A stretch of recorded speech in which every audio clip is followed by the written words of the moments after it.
Whether you have chosen to provide your baby nutrition in the form of breastfeeding, body feeding, or chest feeding, just know that providing your baby with human milk has a lot of benefits for both baby and mom.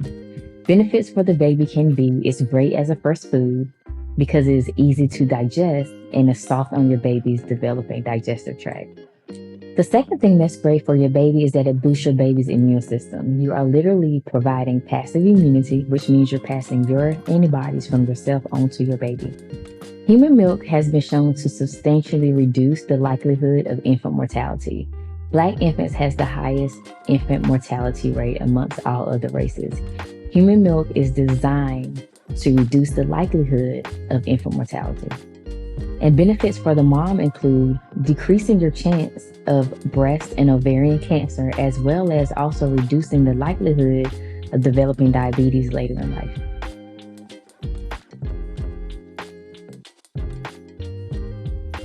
Lactation support is very important, not only in the postpartum period after you give birth and after you have your baby, but most importantly in the prenatal period before you've even gotten to Labor Day.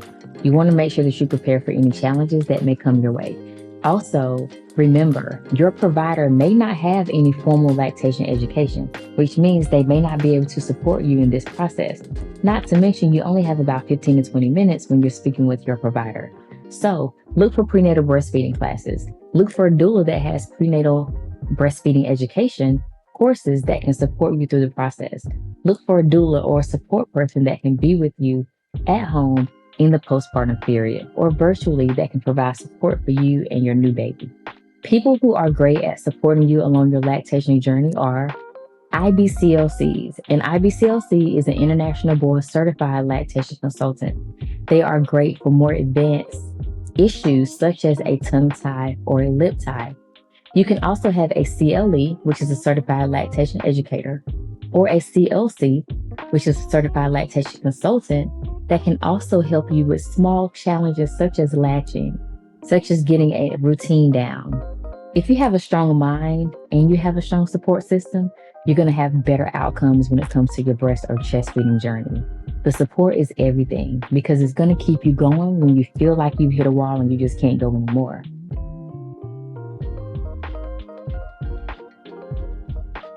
But let's talk about breast or chest or body feeding in the hospital and what that looks and feels like. For starters, if you are a mom or a parent that has chosen to breast, chest, or body feed, you want to make sure you let them know that when you get there so that you can have support readily available to you. Babies are born 24/7, so you may not have that support readily available. Make sure you're expressing to them that you don't want formula until you've had the chance to give your baby human milk, if this is your desire.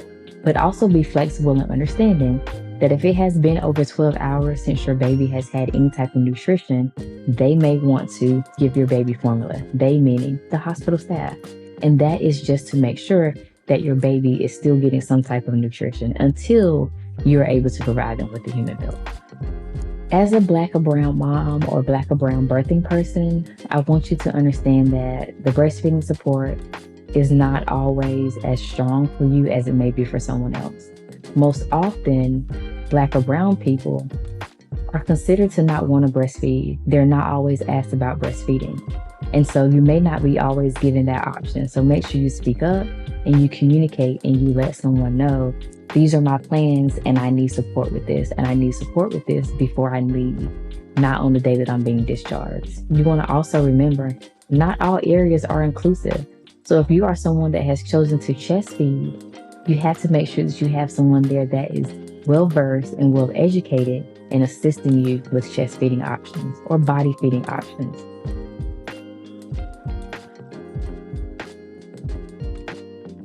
Some of the challenges of breastfeeding that you may not be aware of are latch issues. Your baby may latch well, your baby may not latch well. Your baby may also have what we call a tongue tie or a lip tie. This is something that has to be medically treated. Your baby also may have issues with what we call getting on a schedule. Babies are used to being fed 24 hours through their umbilical cord via the placenta. Once birth happens and baby is detached from their placenta, they now have to get on a schedule so that they can maintain their birth weight.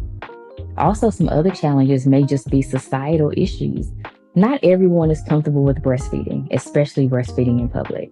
Not every part of society is comfortable with seeing someone breastfeeding in public. So let's talk about Instagram versus reality. Yeah, I know we see all the beautiful breastfeeding pictures all over Instagram, but the reality is we don't usually see them in our real life. You may be the only person that has chosen to breastfeed in your family. You may be getting criticized for breastfeeding. You may have family members or friends that just don't understand it. They may not understand why. Or it could be the opposite. You could be getting pressured to breastfeed and you're not comfortable. You could be being pressured by your family, by your friends, or even by your partner. What does that do? What does that say to your mental health? When you're seeing all these images of these moms on Instagram who's having this, what looks like flawless breastfeeding journey, and you're home at night struggling, you can't sleep, baby's not latching, that can take a toll on your mental health. Or if you're in the house with a partner who's telling you to just stop, just quit, that's not supportive for you. Or just the opposite, your partner could be forcing you to breastfeed. That's also not great for your mental health. So think about what your reality is, what it looks like, and what it feels like for you, and get support based around those things. Familial support plays a huge role in breastfeeding success. You may not have that support from your family or friends, but you can look for outside support, such as social groups that are breastfeeding moms or breastfeeding support groups. Also remember, just because mom didn't or grandma did not doesn't mean that you can't.